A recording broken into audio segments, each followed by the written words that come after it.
ನಮಸ್ಕಾರ. ನಾನು ನಿಮಗೆ ಇವತ್ತು ಹುಗ್ಗಿ ಮತ್ತು ಹುಗ್ಗಿ ಪುಡಿ ಮಾಡುವ ವಿಧಾನ ಬಗ್ಗೆ ಹೇಳುತ್ತೇನೆ.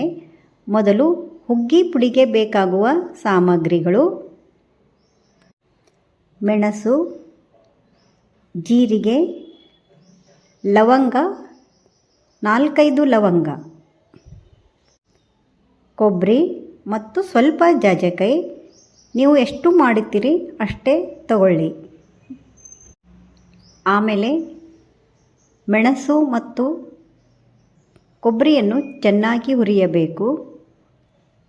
ಅದಾದ ನಂತರ ಜೀರಿಗೆ ಹುರಿಯಬೇಕು. ಜೀರಿಗೆ ಸ್ವಲ್ಪ ಹುರಿಬೇಕು, ಅವು ಬೇಗನೆ ಹೊತ್ತುತ್ತವೆ.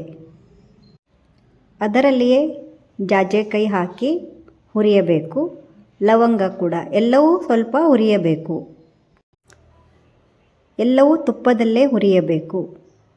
ತಣ್ಣಗಾದ ನಂತರ ಮಿಕ್ಸಿಗೆ ಹಾಕಬೇಕು.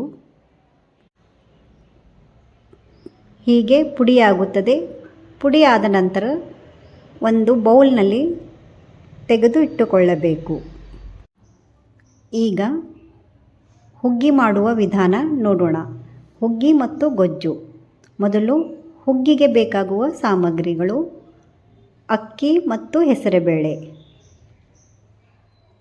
ಮೊದಲು ಹೆಸರುಬೇಳೆ ಸ್ವಲ್ಪ ಹುರಿದುಕೊಳ್ಳಬೇಕು, ಅದರ ವಾಸನೆ ಹೋಗುತ್ತದೆ.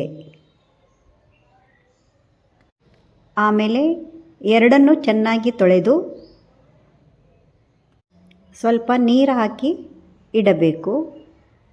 ಆಮೇಲೆ ಒಂದು ಪಾತ್ರೆಯಲ್ಲಿ ಸ್ವಲ್ಪ ಎಣ್ಣೆ ಹಾಕಿ ಅದರಲ್ಲಿ ಜೀರಿಗೆ ಮತ್ತು ಮೆಣಸು ಒಗ್ಗರಣೆ ಹಾಕಬೇಕು. ಹುಗ್ಗಿಯಲ್ಲಿ ಸಾಸಿವೆ ಹಾಕಬಾರದು. ಜೀರಿಗೆ ಮೆಣಸಿನಿಂದ ಟೇಸ್ಟ್ ಬರುತ್ತೆ. ನೀರನ್ನು ಹಾಕಿ ಕುದಿಯುವಾಗ ಉಪ್ಪು, ಅರಿಶಿಣ ಮತ್ತು ಹುಗ್ಗಿ ಪುಡಿಯನ್ನು ಹಾಕಿ ಸ್ವಲ್ಪ ಕುದಿಸಿದ ಮೇಲೆ ತೋಯಿಸಿಟ್ಟ ಅಕ್ಕಿ ಮತ್ತು ಬೇಳೆ ಅದರಲ್ಲಿ ಹಾಕಬೇಕು.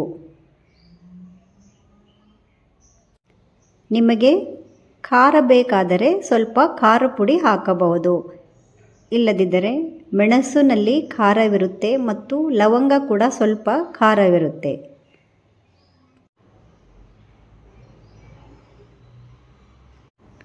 ಮೇಲೆ ಒಂದು ಏನಾದರೂ ಮುಚ್ಚಿ ಇಟ್ಟಿದ್ದರೆ ಬೇಗನೆ ಆಗುತ್ತೆ. ನೀರು ಜಾಸ್ತಿ ಹಾಕಿದರೆ ಅನ್ನ ಮೆತ್ತಗೆ ಆಗುತ್ತೆ. ಆದ್ದರಿಂದ ನೋಡಿಕೊಂಡು ನೀರು ಹಾಕಬೇಕು. ಹುಗ್ಗಿಗೆ ಗೊಜ್ಜು ಬೇಕು. ಅದಕ್ಕೆ ಸ್ವಲ್ಪ ಎಳ್ಳನ್ನು ಹುರಿದುಕೊಂಡು ಅದರ ಪುಡಿಯನ್ನು ಮಾಡಿ, ಅದು ಕೂಡ ಬಾಣಲೆಯಲ್ಲಿ ಸ್ವಲ್ಪ ಎಣ್ಣೆ, ಒಗ್ಗರಣೆ ಹಾಕಿ ನೀರು ಹಾಕಿ ಹುಣಸೆಹಣ್ಣು ಹಾಕಬೇಕು ಮತ್ತು ಎಳ್ಳು ಪುಡಿ ಅದು ಕೂಡ ಹಾಕಬೇಕು. ಚೆನ್ನಾಗಿ ಕುದಿಯಬೇಕು. ಆಮೇಲೆ ಅದರಲ್ಲಿ ಕೂಡ ಖಾರ ಪುಡಿ, ಉಪ್ಪು,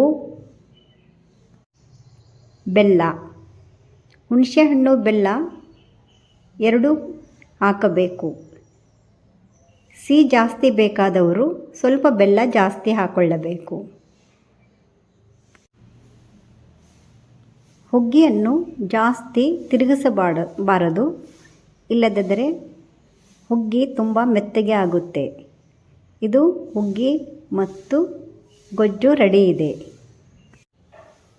ನಿಮಗೆ ಇಷ್ಟವಾದಲ್ಲಿ ಲೈಕ್, ಶೇರ್, ಸಬ್ಸ್ಕ್ರೈಬ್ ಮಾಡಿ. ಧನ್ಯವಾದ.